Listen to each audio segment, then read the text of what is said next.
On Thanksgiving, my parents handed my sister an envelope with a $13,000 cruise inside, and she screamed with joy. Then they handed me a card. Inside was a $2 scratch-off lottery ticket and a note in my father's handwriting. Don't spend it all in one place. The whole table laughed. I'm Avery Crawford. I was 34, and I had spent my whole life being the daughter who didn't need anything. So I smiled, and I slipped the card into my coat, and I drove home. 3 weeks later, that $2 ticket was worth $100 million, and by the time my family found out, my phone was already showing 79 missed calls. Welcome back to Hidden Family Revenge, where quiet women with long memories finally get to tell their side. If you've ever been the daughter they stopped worrying about, the one who got the card while someone else got the cruise, pull up a chair. You already know how this story feels before it even starts. Drop a comment, tell me where you're watching from, and be sure to subscribe. Let me tell you about Thanksgiving before the cruise and the scratch-off, because the whole thing makes more sense if you see the ordinary first. I drove the 40 minutes from my apartment in Brookfield to my parents' house in Hartley, and I got there early, the way I always do, because someone has to peel the potatoes, and it was never going to be Dana. I'm a pediatric nurse. I work 12-hour shifts holding small, scared hands, and I am very good at being calm in rooms where everyone else is falling apart. That calm follows me home. At my parents' house, I'm the one who carves, who refills, who notices Grandpa's water glass is empty before he has to ask. Nobody thanks me for it. It's just understood that Avery handles things, because Avery always has. My sister Dana arrived an hour late with her husband Kyle and a bottle of wine she didn't open, and the house rearranged itself around her the way it always does, like she's the sun and the rest of us are furniture. My mother lit up. My father stood. And I stayed in the kitchen with my hands in the sink, listening to them fuss over Dana's new highlights and Kyle's promotion, and I told myself, like I told myself every year, that this was fine. That I didn't mind being the steady one, the easy one, the one who never caused trouble and never asked for much. I had built a whole life on not needing them. I had a job I loved, and a savings account I'd filled myself, and a quiet little apartment that was entirely mine. I didn't need their fuss.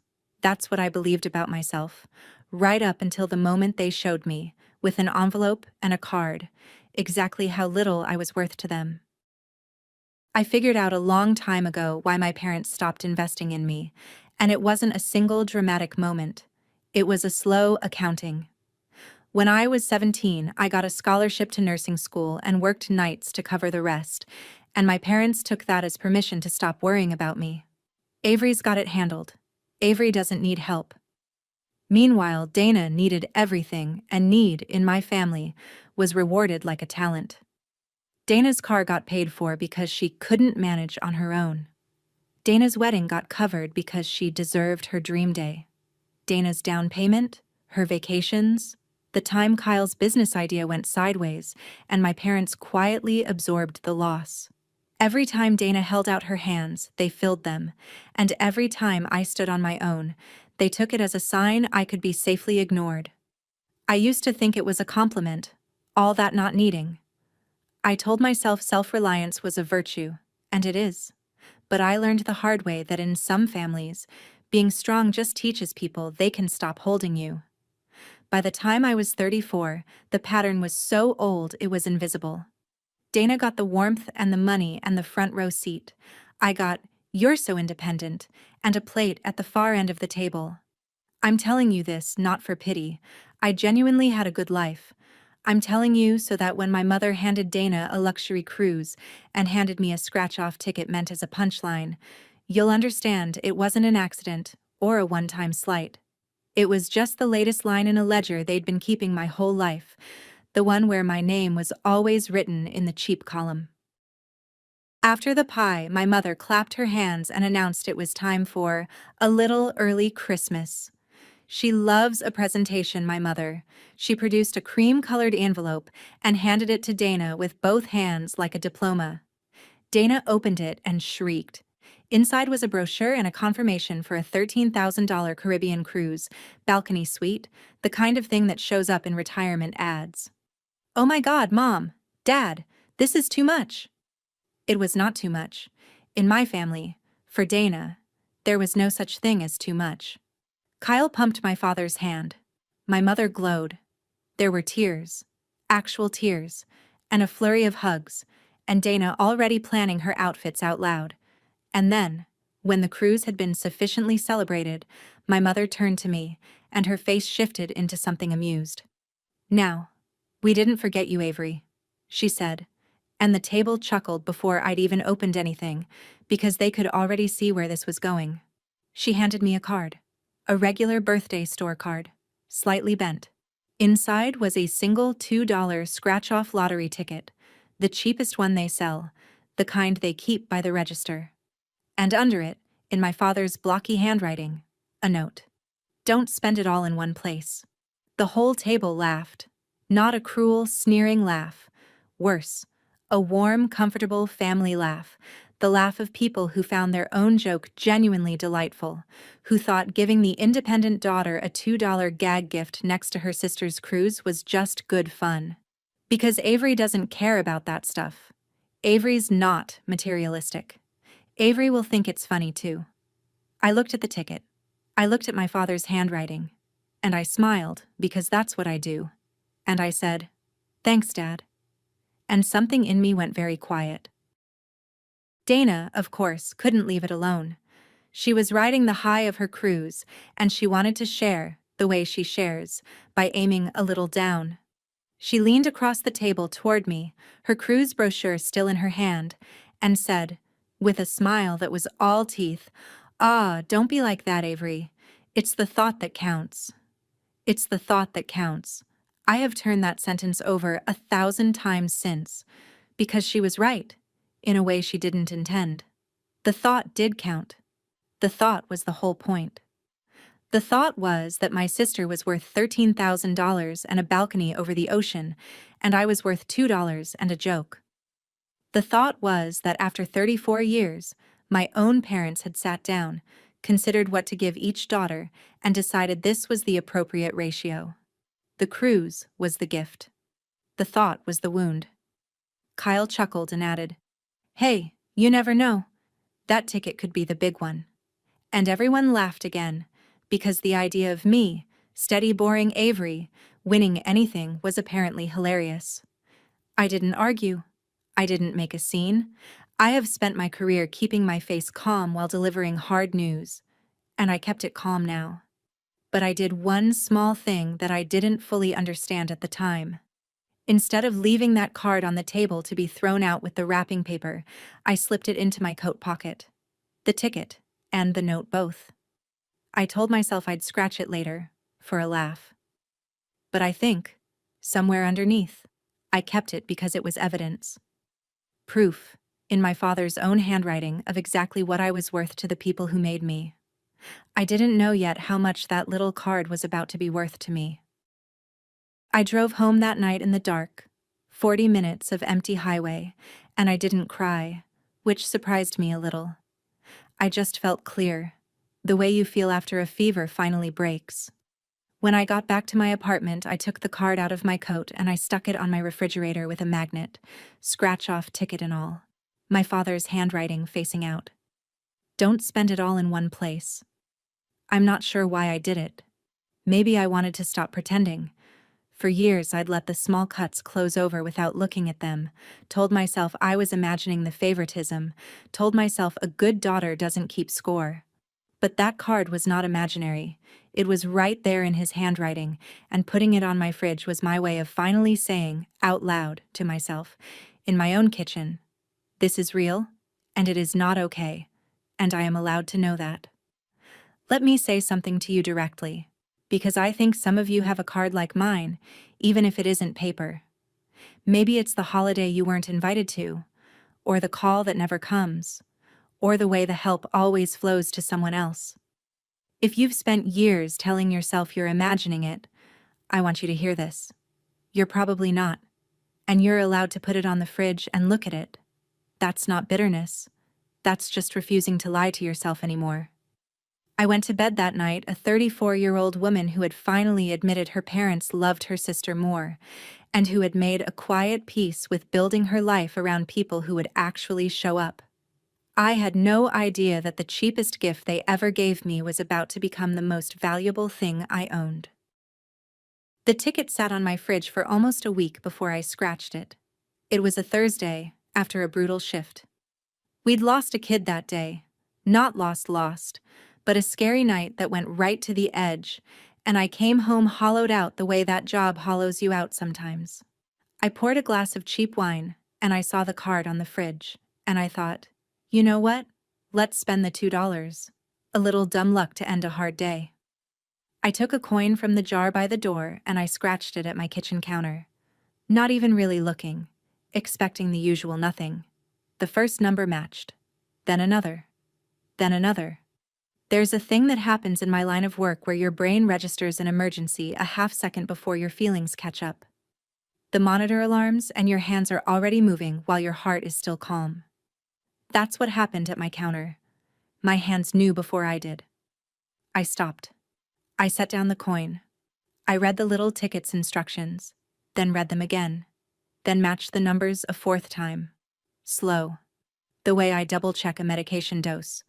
Because the thing about being careful for a living is that you don't trust your own excitement. The numbers matched a prize tier I had to read 3 times to believe. This was not a free ticket or a $20 bump. This was the kind of number that doesn't fit on the little card, the kind that says, claim at lottery headquarters. My hands were steady. My mouth had gone dry. I stood alone in my kitchen at 11 at night, a $2 gag gift in my hand, and I understood that my entire life had just split into before and after. I just didn't know yet which side my family would land on. I didn't sleep. I sat up all night with the ticket in a sandwich bag, a nurse's instinct, protect the evidence, and in the morning I called in a personal day, which I never do, and I quietly drove to a regional lottery office to verify what I already suspected. I won't bore you with the security and the waiting rooms. What matters is the number they confirmed. Careful not to say it too loud. $100 million. 100 million. From a $2 ticket my father had given me as a joke. Here's what surprised me about myself. I did not scream. I did not cry tears of joy. The dominant feeling sitting in that office was fear. Because I'm the daughter who handles things, and my brain immediately went to everything that could go wrong. The stories you hear. The winners who end up bankrupt, hunted, ruined, their lives blown apart by the very thing that was supposed to save them. I'd held enough hands in enough hospital rooms to know that sudden change, even good change, is dangerous if you don't manage it right. So while another person might have called everyone they knew, I did the opposite. I told no one, not a soul, not my best friend, not a coworker, and absolutely, positively, not my family. I drove home with the ticket still in its bag, and I sat at my kitchen table, and I made a list, because lists are how I stay calm. Step 1 was not buy a car. Step 1 was find a lawyer. Because I already understood in my bones that the most important decisions of my life were the ones I was about to make in the next 2 weeks, in silence, before anybody knew my name was attached to that number. People always ask me the same question when I tell this part. Why didn't you call your family? You just won $100 million. And the honest answer is that I sat at my table that morning and I genuinely thought about it. There's a reflex, even in a hurt person, to run to the people who made you. I picked up my phone. I scrolled to my mother's name, and then I looked up, and there on the fridge was the card. Don't spend it all in one place. It's the thought that counts, Avery. And I put the phone down. Because here's what I knew about my family, with the same certainty I know how to read a heart monitor. If I called them, the money would become theirs. Not legally. Emotionally. It would instantly stop being the thing that happened to me and become the thing that was owed to everyone. My mother would have opinions.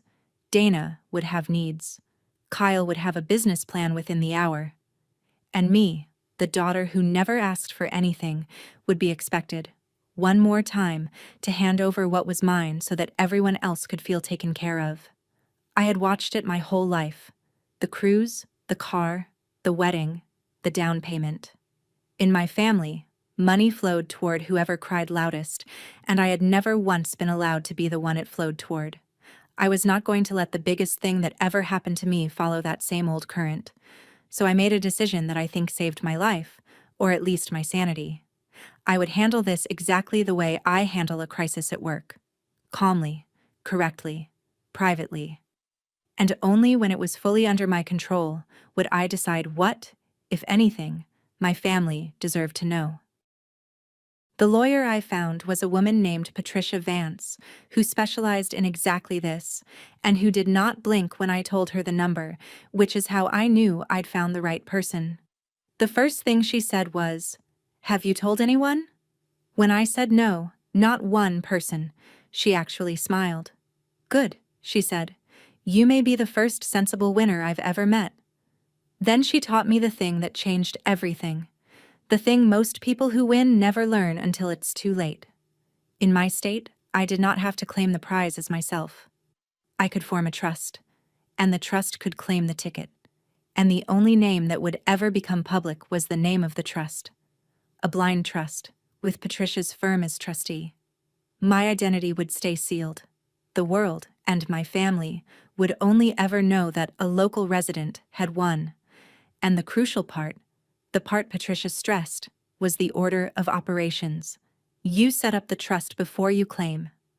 Once your name is on that giant check, you can never take it off.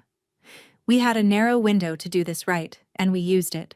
For 2 weeks, while my family ate leftover turkey and planned Dana's cruise wardrobe, I quietly did the most important administrative work of my life. I want you to notice something, because it matters to me that you do. The very thing my family had punished me for my whole life, being careful, being self-sufficient, not needing anyone, was the exact thing that was now protecting me. My calm wasn't a flaw they could overlook. It was the reason I wasn't going to end up another lottery horror story. They taught me to handle things alone. So I did. We named the trust something deliberately boring.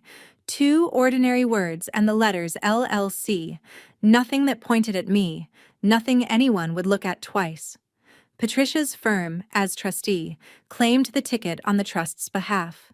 The money, after taxes, after the lump sum discount, still a number with more zeros than I'd ever held in my mind, moved into accounts I would learn to manage slowly, carefully, with advisors Patricia vetted.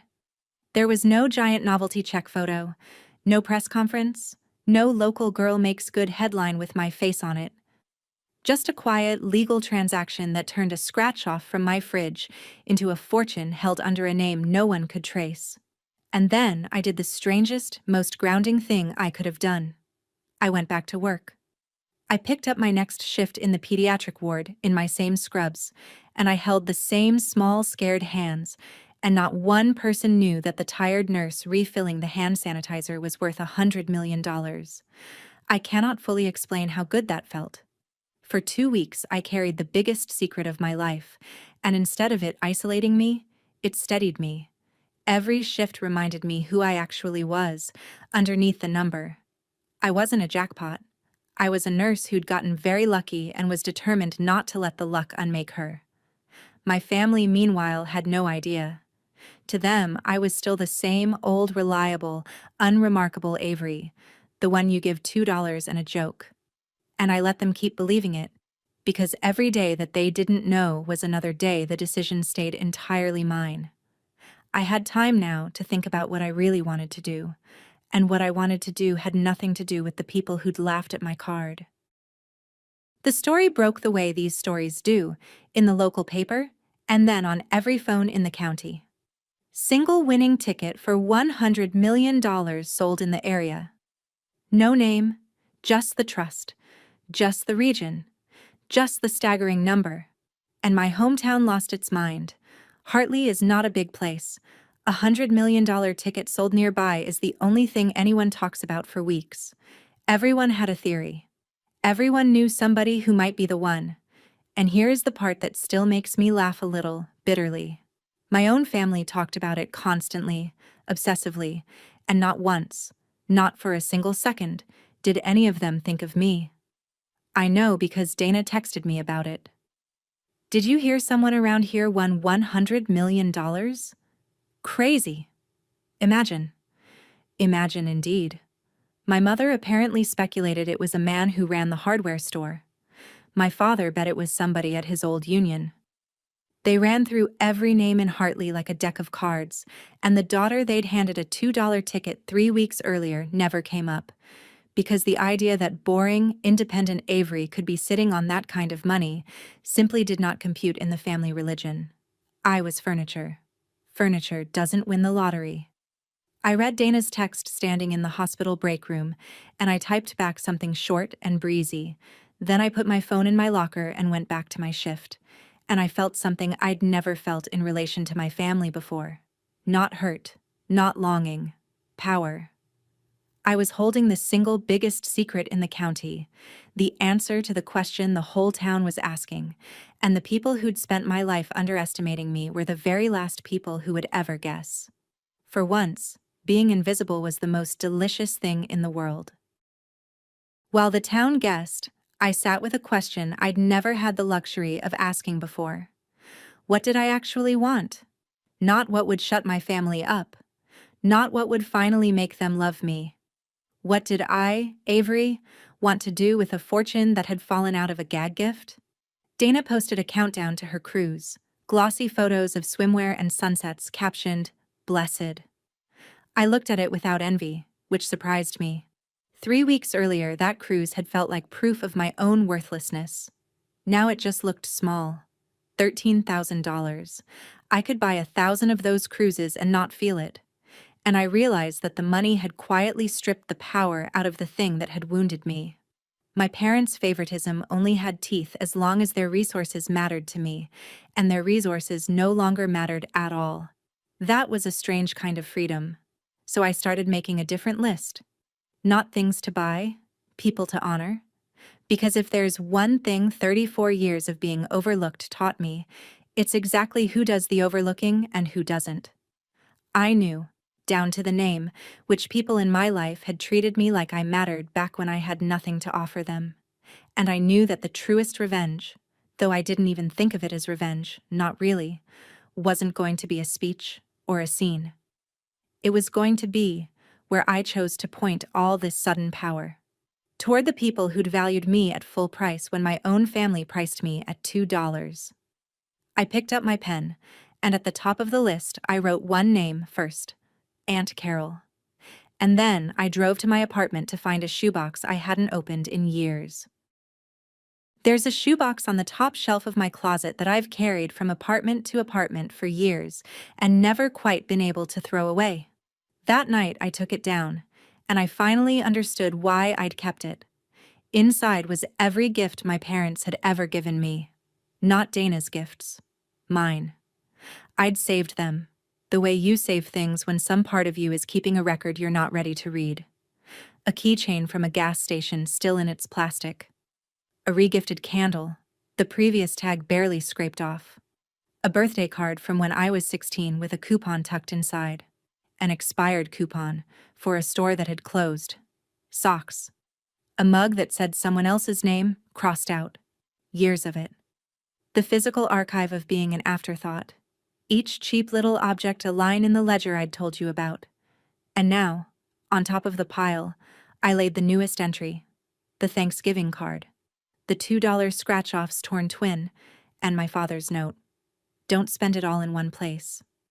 I sat on my bedroom floor and I spread it all out around me, the gas station keychain and the expired coupon and the crossed-out mug, and beside it I held up my phone with Dana's cruise photos glowing on the screen, $13,000 of balcony and ocean. And the truth of my whole childhood finally set itself plainly in my own head. They didn't forget me. They priced me. Every one of these wasn't a thoughtless mistake. It was an accurate report. This is what we think you're worth. And the strangest thing happened as I sat there. The hurt didn't get bigger. It got quieter. And underneath it, something settled into place. Hard and calm and permanent.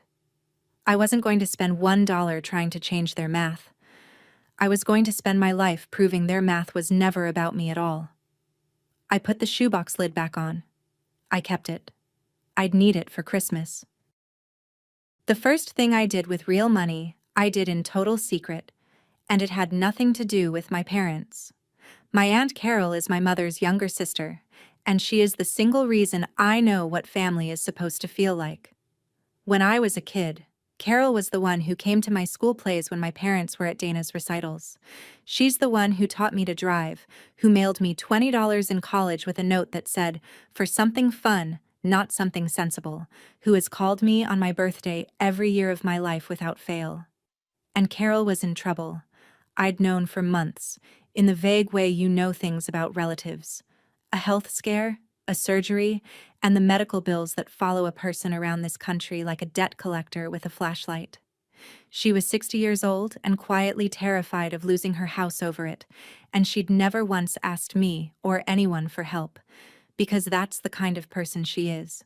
So I called Patricia, my lawyer, and I arranged to pay off every cent of Aunt Carol's medical debt, anonymously. The hospital and the collection agency were simply informed that the balance had been settled by a private party who wished to remain unnamed. Carol would never know it was me. I made sure of that because the whole point was that it came with no strings, no performance, no ledger. Just the thing she'd given me my whole life, handed back when it finally counted. I want you to notice the difference because it's the entire heart of this story. My family gave gifts as a way of keeping score. I had just learned that you could give a gift as a way of keeping faith. And it felt nothing like winning the lottery. It felt better.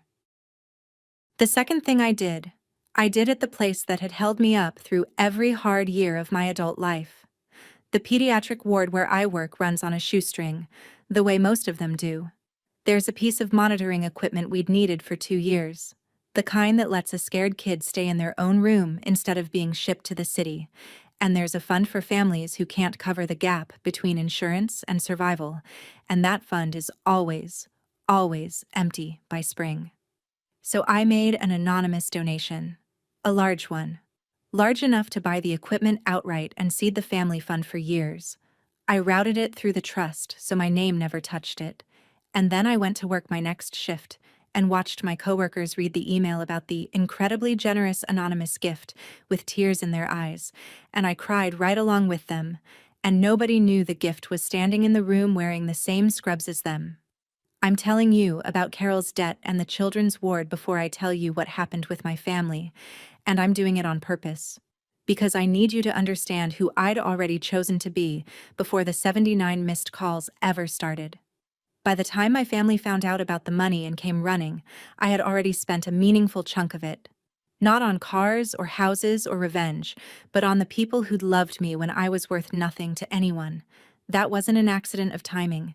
That was the whole answer. When you finally have the power to give, you find out the truth about yourself in where you point it.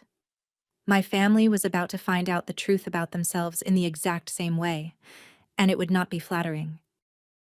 A secret that big can't stay sealed forever in a town that small.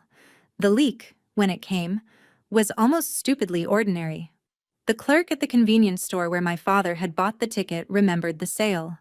A regular guy buying a single $2 scratch-off as part of a stack of holiday cards.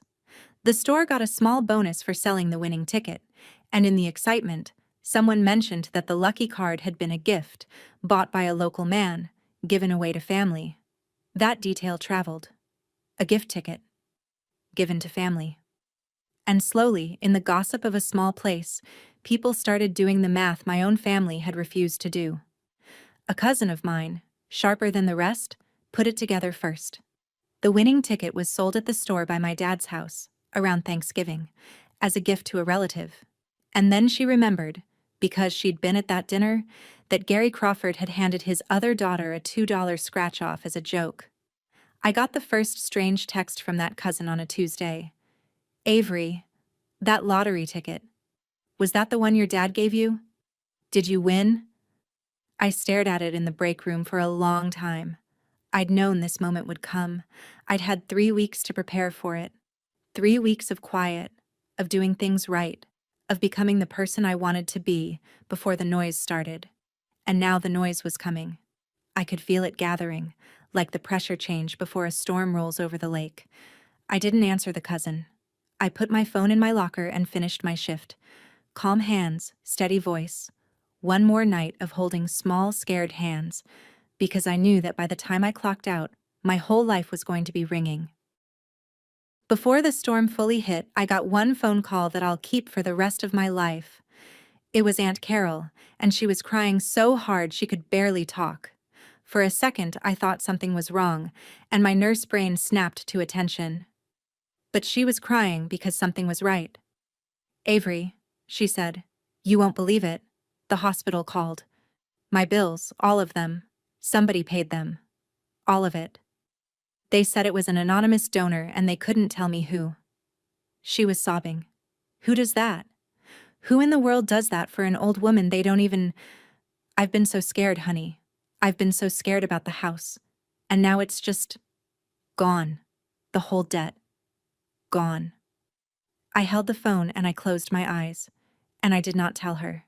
It took everything I had, but I didn't tell her, because the gift was only clean if it stayed quiet. "Carol," I said, keeping my voice as even as I could. "I'm so glad. You deserve that. You deserve every good thing." "I don't know what I did to deserve an angel," she said. "You took me to my school plays," I thought. "You mailed me $20 for something fun. You called me every birthday for 34 years. That's what you did." "Sometimes the world just pays you back for being good," I told her. We talked a while longer, and I let her be happy, and I felt the difference in my chest as sharp as a blade. Because in a matter of hours, my phone would start filling with calls from people who'd priced me at $2, suddenly desperate to tell me they loved me. And here was the one person who'd loved me all along, thanking a stranger, with no idea the stranger was me. I knew exactly which call meant more. It started that evening, and it started with my mother. I was driving home from my shift when her name lit up the dashboard. I didn't answer. A minute later, my father. I didn't answer. Then Dana. Then Kyle. Then a number I didn't recognize. Then my mother again. Then Dana again. The calls stacking up one after another like dominoes, the whole family clearly in some group text I wasn't part of, coordinating, dialing, passing the phone around. The cousin had told someone who'd told someone, and now the answer to the question the whole town had been asking for 3 weeks had landed in my family's lap. And the answer was the daughter they'd handed a joke. I pulled into my apartment lot and sat in the dark car and watched my phone light up over and over. My mother's face, my father's face, Dana's face, names I hadn't heard from in months, suddenly desperate to reach me. I didn't feel triumphant exactly. I felt very, very calm, the way I feel when a patient's family is panicking and someone has to be the still point. I let it ring. Every single one. I didn't decline the calls, which felt aggressive. I just let them ring out, one after another, and watched the missed call counter climb. There's a particular kind of clarity that comes from watching people who never had time for you suddenly unable to reach you fast enough. Every unanswered ring was a sentence in a story they were telling on themselves, the story of exactly how fast love appears when $100 million is attached to it. I went inside. I made tea. I let the phone buzz on the counter beside the fridge, beside the card, beside my father's handwriting. Don't spend it all in one place. And I waited to see how high the number would climb. By the time I finally looked at my phone properly, late that night, the screen showed 79 missed calls. 79. From my mother, my father, Dana, Kyle, aunts, cousins, a couple of numbers I genuinely couldn't place, and the voicemails, and the texts. I made myself read them, all of them, sitting at my kitchen table with my tea, because I wanted to understand exactly what I was dealing with. The texts were a thing of wonder. From my mother, who 3 weeks ago had handed me a gag gift. "Sweetheart, we are so happy for you. Call Mom right away. We love you so, so much." From Dana, who'd told me it's the thought that counts. "OMG, Avery. I'm literally crying happy tears. You deserve this. We have to celebrate. Family sticks together." From Kyle, who I'm not sure had said 10 sincere words to me in his life. "Hey Avery, Huge congrats. When you get a sec, I've actually got some really smart ideas for protecting and growing that kind of money. Let's talk soon. Family sticks together. We love you so much. You deserve this. I read 79 missed calls worth of sudden, frantic, overflowing love, and I felt the cold all the way down, because not one of them, not one, wrote anything like, "I'm sorry." Not one said, "Avery, we've treated you terribly for years and we're ashamed." They didn't think they'd done anything wrong.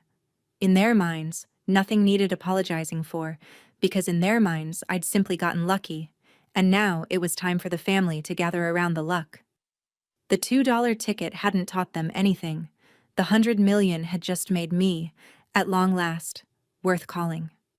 I set the phone down. I did not call anyone back, but I did decide, sitting there, that they were going to hear from me. Once. On my terms. I listened to the voicemails the next morning, with coffee, the way you'd review case notes. Most were variations on the texts, breathless and loving and brand new. But two of them told me everything I needed to know about what my family actually wanted. The first was Kyle's. He'd left a 4-minute voicemail, 4 minutes, and he didn't waste much of it on congratulations. He had, he explained, been doing some research, and he knew exactly the right people to help me handle a windfall of this magnitude. And he really thought we should sit down, just the two of us, before I made any rash decisions, because family should keep this kind of thing in the family. A man who had never once asked about my life had, within hours, appointed himself the manager of my fortune. The second was Dana's, and it was almost worse because it tried to be sincere. She cried on the message and said she was sorry if the cruise thing made you feel bad, and that she'd always looked up to me, which was such a stunning rewriting of history that I had to put the coffee down. And then, in the same breath, she mentioned that she and Kyle had been looking at a bigger house, and that, wouldn't it be amazing if we could all finally be comfortable? There it was. The apology and the ask, fused together so tightly you almost couldn't see the seam. I sat with both voicemails and I understood, completely, that my family was not sorry. They were sorry the joke had backfired.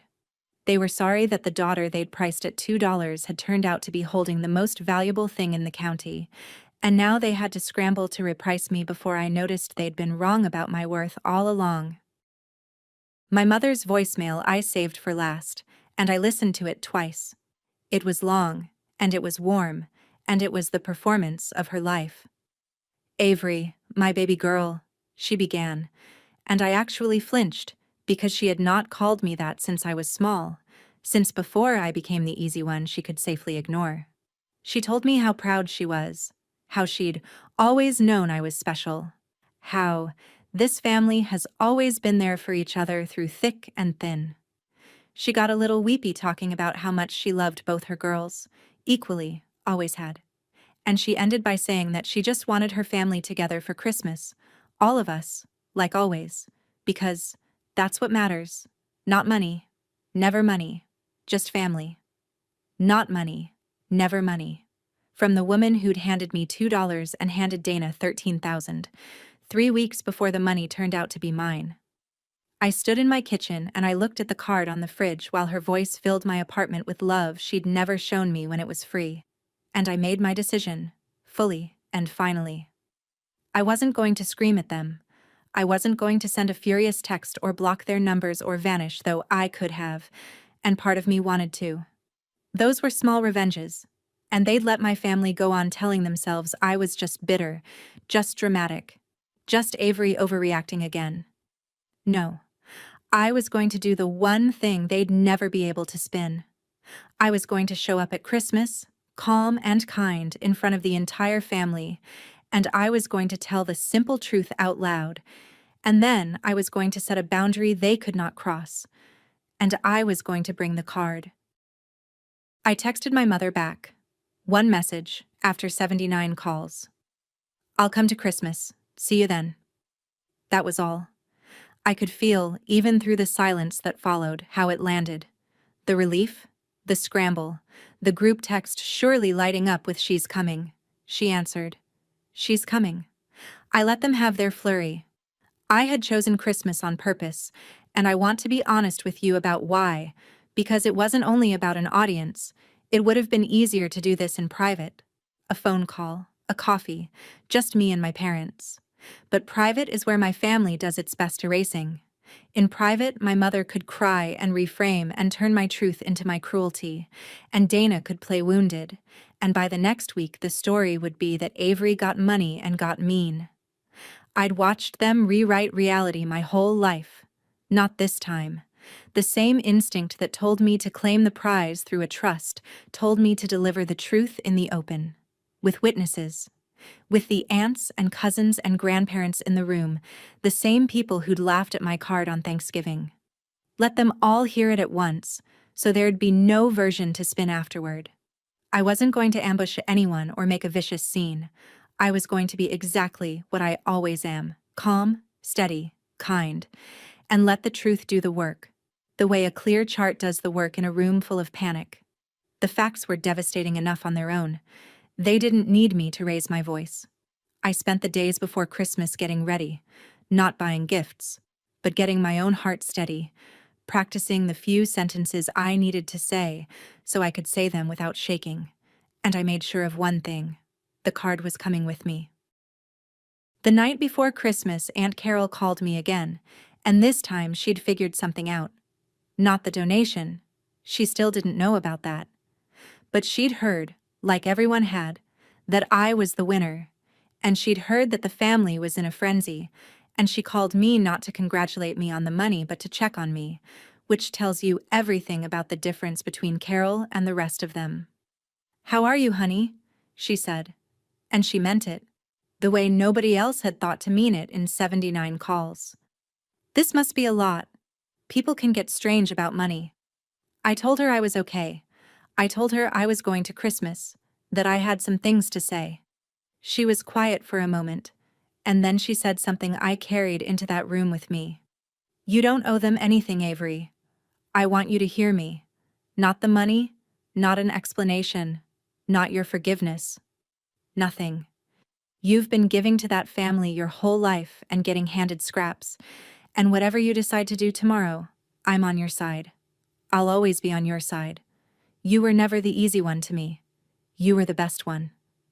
I had to sit down, because that was the thing I'd been starving for my entire life, and it had been there all along, just not from the people I'd been trained to want it from. I thought about the shoebox, and the card, and the $2 ticket, and I thought about Carol mailing me $20 for something fun and not something sensible. And I understood that I wasn't walking into Christmas to get anything from my parents. I'd already gotten the only thing that mattered from the one person who'd always given it freely. I picked up the card. I was ready. My parents' house at Christmas was a different country than it had been at Thanksgiving. When I walked in, the whole room turned toward me like sunflowers toward the sun, the exact treatment that had always, my entire life, been reserved for Dana. My mother rushed me before I had my coat off, arms wide. "There she is! There's my girl!" My father stood up so fast he knocked the footrest. Dana was there, and Kyle, and a dozen aunts and uncles and cousins and my grandparents in their chairs by the tree, and every face was lit with a warmth I had never once been greeted with in 34 years. Dana had postponed her cruise, I learned, to be with family for the holidays, which is to say, she'd canceled a balcony over the Caribbean the instant she learned where the real money was. The tree was up, the lights were on, presents were piled. And I noticed, with a calm I was almost proud of, that several of those presents had my name on them this year. Big ones. My mother steered me to the good chair, the one I'd never been offered. She pressed a glass of wine into my hand. Everyone was talking at once. Congratulations and love and how wonderful and how proud. A wall of sound designed to sweep me up in it, to make me feel, finally, like one of them. And I let it happen for a few minutes. I sat in the good chair, and I held the wine I wasn't going to drink, and I let my family perform their love at full volume, because I wanted to see all of it, the whole show, before I spoke. I wanted to remember it.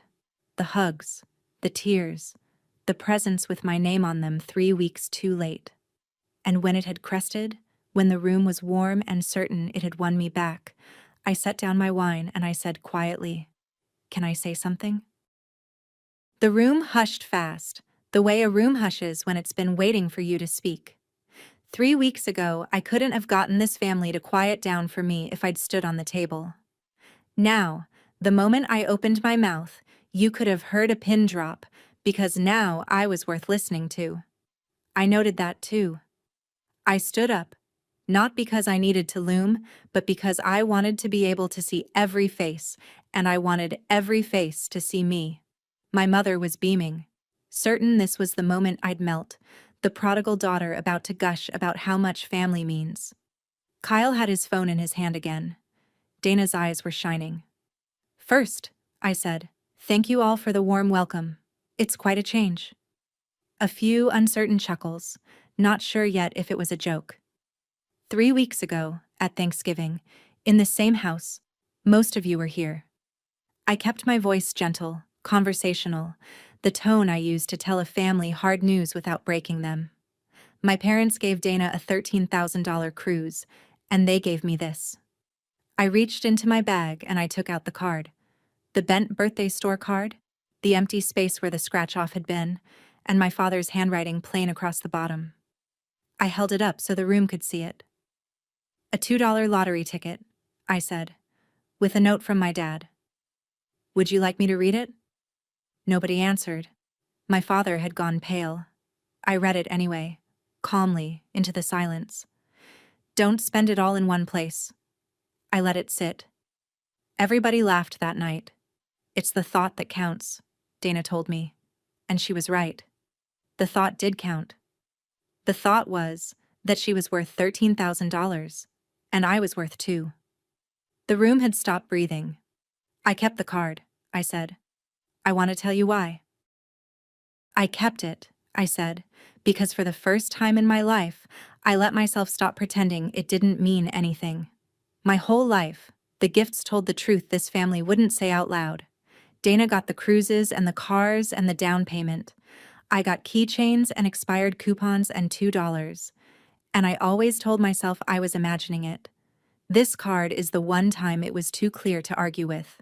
So I put it on my fridge, and I looked at it every day, and I finally believed what it was telling me. I looked at my mother, then my father, then around the whole circle of suddenly silent faces. Then I scratched the ticket, and it was worth $100 million. I said the number plainly, no drama, and watched it move through the room like a current. I claimed it quietly, through a trust, with a lawyer, which is why it took you 3 weeks and a convenience store clerk to figure out it was me. And in those 3 weeks, before any of you called, I'd already decided what to do with it. I set the card down on the coffee table, face up, where everyone could see the handwriting. I paid off Aunt Carol's medical debt, anonymously, because when I was a kid, she came to my school plays while you were all at Dana's recitals. Carol wasn't there. She did Christmas with her church, but I saw 2 cousins' heads turn, saw it land. I gave a large gift to the children's hospital where I work, for the families who can't pay. And I'm setting up a scholarship fund for nursing students who are putting themselves through, the way I did, alone. Then I looked at my mother, and I said the thing I'd come to say, quiet and steady and absolutely without cruelty. You valued me at $2 for 34 years, and now that the $2 turned into $100 million, you've decided I'm your baby girl again. I let that breathe. But I'm not going to fund a single person in this room, and I need you to understand that it's not revenge. It's just the receipt. Then the warmth in the room curdled all at once into something much more honest. My mother got there first. "How can you say that?" she cried, the tears switching instantly from joy to injury. "After everything you'd punish your own family? Over a card?